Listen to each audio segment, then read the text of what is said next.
नमस्कार दोस्तों, मैं सुरेश चौधरी आपका हमारे YouTube चैनल पे स्वागत करता हूँ। आज मैं फिर एक नई कहानी के साथ आया हूँ जिसका नाम है बगुला भगत।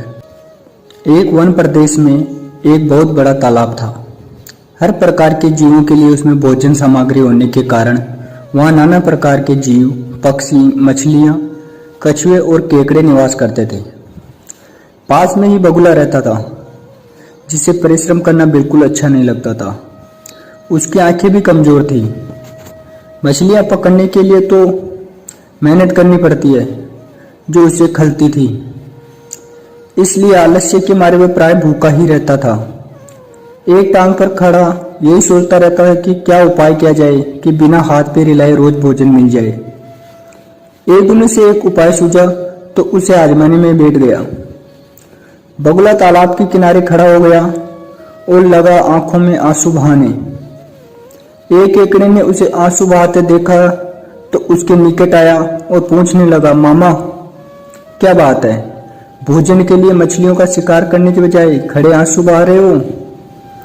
बगुले ने जोर से हिचकी ली और भर्राए गले से बोला, बेटे बहुत कर लिया मछलियों का शिकार, अब मैं ये पाप कार्य नहीं करूंगा। मेरी आत्मा जाग उठी है, इसलिए मैं निकट आई मछलियों को भी नहीं पकड़ रहा हूं। तुम तो देख ही रहे हो। केकड़े बोला, मामा शिकार नहीं करोगे, कुछ खाओगे नहीं तो मर नहीं जाओगे। बगुले ने एक और हिचकी ली, ऐसे जीवन का नष्ट होना ही अच्छा है बेटे, वैसे भी हम सबको जल्द मरना है। मुझे ज्ञात हुआ है कि शीघ्र ही यहाँ 12 वर्ष लंबा सूखा पड़ेगा। बगुले ने केकड़े को बताया तो यह बात उसे एक त्रिकालदर्शी महात्मा ने बताई है जिसकी भविष्यवाणी कभी गलत नहीं होती। केकड़े ने जाकर सबको बताया कि कैसे बगुले ने बलिदान व भक्ति का मार्ग अपना लिया है और सूखा पड़ने वाला है। उस तालाब के सारे जीव, मछलियां, कछुए, केकड़े, बतख व सारस आदि दौड़े दौड़े बगुले के पास आए और बोले, भगत मामा अब तुम ही हमें कोई बचाव का रास्ता बताओ, अपनी अक्ल लड़ाओ, तुम तो महाज्ञानी बन ही गए हो। बगुले ने कुछ सोचकर विचार किया और बताया कि वहां से कुछ कोस दूर एक जलाशय है जिसमें पहाड़ी झरना बहकर गिरता है। वह कभी नहीं सूखता। यदि जलाशय के सब जीव वहां चले जाते हैं तो बचाव हो सकता है। अब समस्या यह थी कि वहां तक जाया कैसे जाए। बगुले भगत ने यह समस्या सुलझा दी। मैं तुम्हें एक एक करके अपनी पीठ पर बिठाकर वहां तक पहुंचाऊंगा, क्योंकि अब मेरा सारा शेष जीवन दूसरों की सेवा में ही गुजरेगा। सभी जीवों ने गदगद होकर बगुला भगत जी के नारे लगाए। अब बगुला भगत के पो 12 हो गई। वह रोज एक जीव को अपनी पीठ पर बैठा कर ले जाता और कुछ दूरी पर ले जाकर एक चट्टान के पास जाकर उसे उस पर पटक कर मार डालता और खा जाता।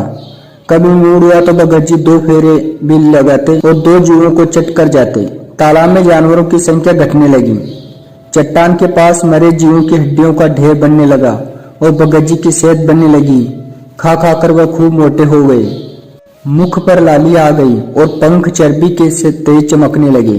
उन्हें देखकर दूसरे जीव कहते, देखो दूसरों की सेवा का फल और पुण्य भगत जी के शरीर को लग रहा है। बगुला भगत मन ही मन बहुत हंसता। वह सोचता कि देखो दुनिया में कैसे कैसे मूर्ख जीव भरे पड़े हैं जो सबका विश्वास कर लेते हैं।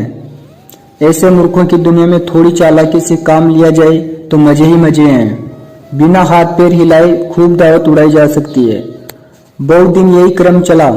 एक दिन केकड़े ने बगुले से कहा, मामा तुम इतने सारे जानवर यहाँ से वहां पहुंचा दिए, लेकिन मेरी बारी अभी तक नहीं आई।